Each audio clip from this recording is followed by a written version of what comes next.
زه وایم چې څوک که پنجابی ده که سندھی ده که بلوچ ده که هر څوک ده چې څوک ځان ته پاکستانی وایي او د عمران خان خلافي تر هغه نه بې عقل سړی نشته. ولې چې د پاکستان په تاریخ کې به دومره مخلص څوک پیدا نشي لکه عمران.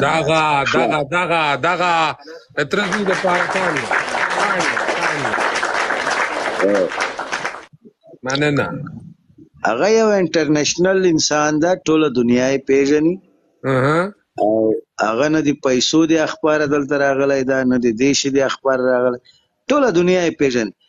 یو څوک باید په دې باندې سر خلاص کړي چې عمران خان د څوک که د پیسو خبره وای هغه چې 10 منټه تقریر وکړي 10 منټه لکچر ورکړي ډېرې نن به هغه په جیل کې نو خلاص خبر. یو د ټولو نه لنډه خبره ترځیا که نن هغه ډیل وکړه که نه نو او خبره یې ومنله نو ښه په عزت سره به بار لاړ شي. څنګه چې بل دوايي له لېږلې دی لا تر اوسه یې دوايي رانهړه. یو منټ دلته یو دوه کسانو کمنټ کړي دي کوه پردي صفتونه او پلان او ډینګه. ګورئ تاسې ماته دا وایئ چې دا خالد بن ولید د تاسې د مور میړه ده ولې صفتونه کوئ؟ د خالد بن ولید صفتونه ولې کوي مسلمان؟ ولې چې هغه یو غیرتي شخص و. که د تاسې د مور میړه یې خو ووایئ د چا د مور میړه ده هغه؟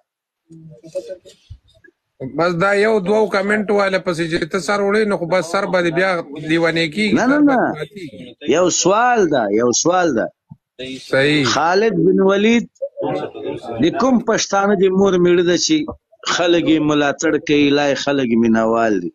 یو څوک چې د چی شي قابل پاکستان په پاکستان کې پرېږده زه د سره ټول پاکستان نه منم، اما عمران خان یو شخص ده، یو انټرنیشنل شخص ده، صحیح ده، ټوله دنیا یې پیژني او زه دا په جاره دا کمنټري کوي نو والله د دنیا ډالرې به ګټي.